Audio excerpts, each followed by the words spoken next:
everyone. Today is 22nd of August 2026. Maxwell didn't get Okpara say something here.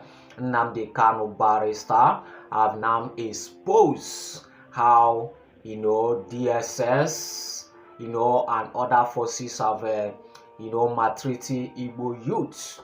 I say all sorts of things here that we cannot continue like this. That when police or any forces arrested Igbo people, without due proper investigation. So Maxwell Okpara say, a lot of things. Please make sure you watch the video to the end. Don't escape this. Watch this video. Don't escape this video. Watch this video to the end. You see that you learn something for this video. So watch it. I'll right back to continue our discussion. My people, good morning. I just decided to make this video now, believing that this video will get to the president, it will get to the attorney general, it will get to the CJN, and because we cannot continue in this way. In the first instance, there are a lot of things that are happening in our judicial system against the Igbos. Yes, I want to say against the Igbos. Some Igbo guys were arrested from the southeast and they were dumped at Wawa Barrack in Kainji, Niger State, in the name of being members of the IPOB, being members of ESN, without proper investigation. Innocent persons. Now, I gave you a story one day about one Chidebere Echefu and one Chidebere Echefu, how that young man was arrested from his house at Owerri. This young man was arrested from his house at Owerri in 2021 by 3 a.m. by DSS operatives. So the family members thought that this young man was dead. They searched for this young man. They couldn't see this young man. They forget about him. Only for somebody who came out from DSS cell do something after 6 months. Now call the wife to inform the wife that your husband said that he is still alive, that they should look for a lawyer to come for him, that he's been incarcerated at DSS headquarters in Abuja. That matter get to MDA Human Rights Committee. I was assigned to handle that matter. I visited DSS Abuja. They said that the young man was not there. I went to DSS Owerri. They said that young man was not there. So I decided to file enforcement of fundamental rights in favor of Chidebere Echefu. Only for DSS, only for DSS now to file a counter saying that they arrested this young man and they kept this young man with an order, motion party, an order from Federal High Court to keep the guy for 90 days. And unfortunately for them, the 90 days which the court gave them, the order has elapsed. So when I now find out that this is something, they quickly rush to court and renew that particular order. And the judge did not ask, please, can I see this person that you are getting this order? Can you bring the person to court? Let me see him. The court now granted that particular order. It was when we now filed enforcement of fundamental rights, and the matter was assigned before another judge.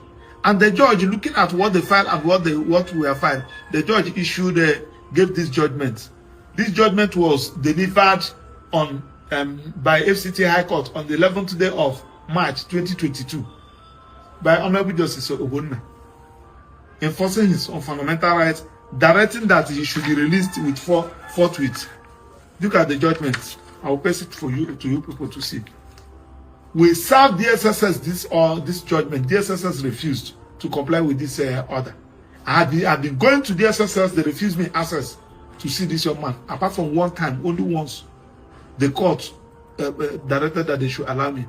They just allow me to see the young man. The young man has been macheted and what have you. So when they will now serve them this order, They refused. I continued to go to the DSS. They said that the young man was no longer there. I don't know his whereabouts. The wife was crying. The relations, they were all crying. Only for somebody to tell me that that young man has been moved to Wawa Barak at Kainji. Wawa Barak at Kainji. In the face of judgment of the court directing that he should be released. This judgment was not appealed against. Now, when all my efforts to see him proves abortive, I even thought that the young man was dead. Only for this young man to send me a text from to call me from Kuje prison. That was yesterday through their welfare officer. That was 3 days ago, saying that they have moved him from Kainji to Kuje prison. I said, so you are alive? I couldn't believe this thing. I said, you are alive. Now, when I now started inquiring, he started telling me what happened. That they were forcing them, a lot of them, that their people thought that they were dead. They were there at the Awawa Barak. So when they now decided to, they came to that place with with some judges to start trying them. They were forcing most of them to start pleading guilty of an offense of terrorism, because they don't have access to their relations, they don't have access to lawyers, they don't have access to anybody. They will only have access to the lawyers given to them by the government, from Ministry of Justice and from Lagos State Council. So some of them don't even know what the charge is all about. Most of them they were just pleading guilty, and the judges were convicting them. So reaching on his own, Chinebre said that no, that he's not going to plead guilty, that he never did anything, that he never prefer to die. Why should they force him to plead guilty? Now Chinebre is in the Kuje prison. I learned that they have started trying him again. These things were happening majorly on the Igbos. We cannot continue like this. I'm asking you, the senator. I'm asking you, the House of Rep member that is representing the people of Southeast in the National Assembly. Are you not aware of this? If you are not aware, you come. Let me tell you. Look at these ones. These ones. They are 142 of them. I got judgment for them. 142 of them.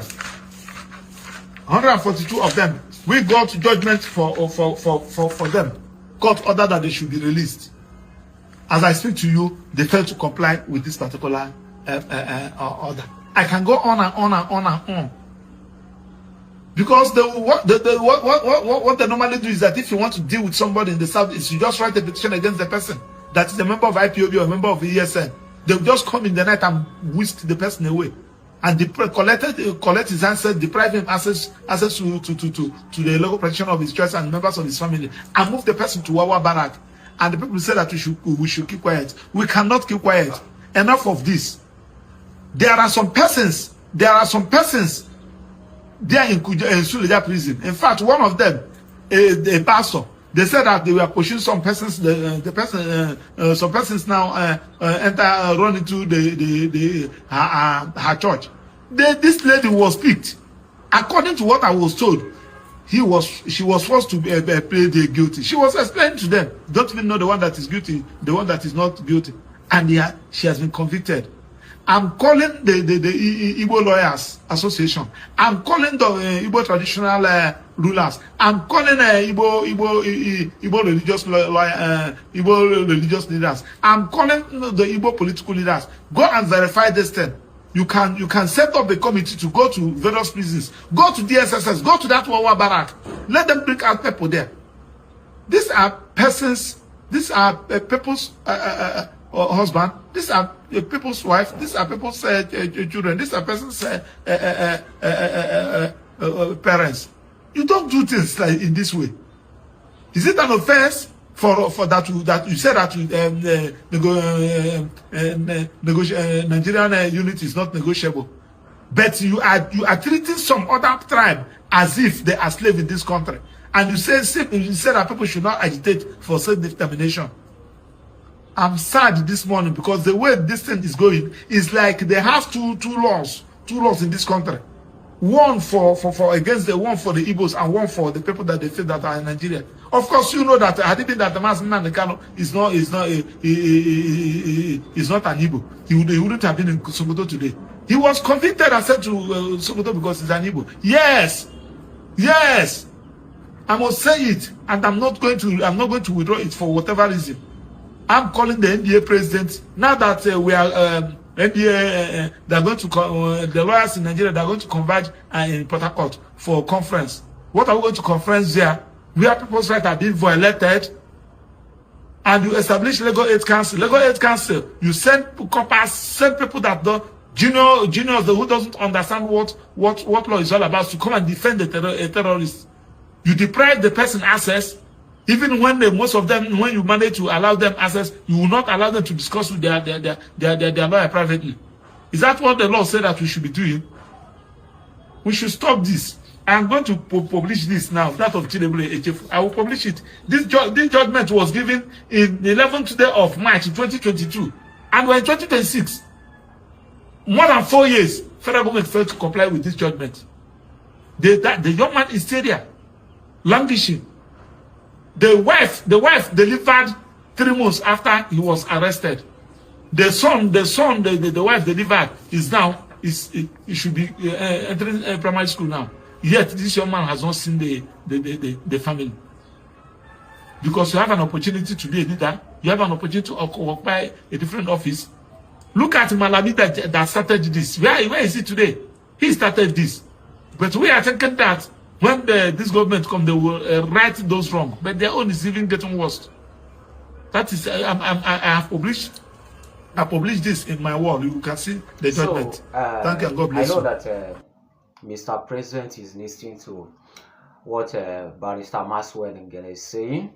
So I know Mr. President will do something to release all these innocent people from prison. You know, all of them, not only on Igbo, release all these innocent people from prison, special Igbo people full prison all over the world, you know, and in the name of accusing them, you know, 1 or 2 things, activities I don't understand. So please, Mr. President, do something. So thank you everyone. God will bless you people. One love.